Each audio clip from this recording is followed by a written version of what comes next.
ఏపీలో 60% మంది వ్యవసాయ అనుబంధ రంగాల మీద ఆధారపడి ఉన్నారని మంత్రి అచ్చెన్నాయుడు తెలిపారు. పాడి రంగానికి తమ ప్రభుత్వం అధిక ప్రాధాన్యత ఇస్తుందని చెప్పారు.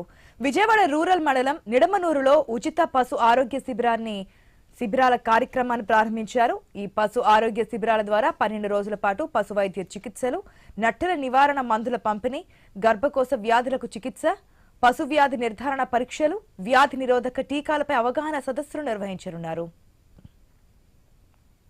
ఈ రోజు పాడి పరిశ్రమ పెరగాలంటే చాలా సమస్యలు ఉన్నాయి. దానా ఉండాలి. దానా గత ప్రభుత్వంలో ఎక్కడైతే దానా ఉందో వాళ్ళకు బాకీలు కూడా ఏమైనా పరిస్థితి, దానా సప్లై చేయలేకపోయారు. ఈ రోజు మేము వచ్చిన తర్వాత పాత బకాయిలు ఇవ్వడం, మళ్ళీ దానా సప్లై చేసే కార్యక్రమం మొదలు పెట్టాం. అందులో 50% సబ్సిడీతో మనం దానా ఇచ్చే కార్యక్రమం చేశాం. విపరీతం డిమాండ్ పెరిగింది. ఆ దానా గాని వేస్తే విపరీతంగా మిల్క్ ఈల్డ్ కూడా విపరీతంగా పెరుగుతుంది. అందరూ అదే అడుగుతున్నారు.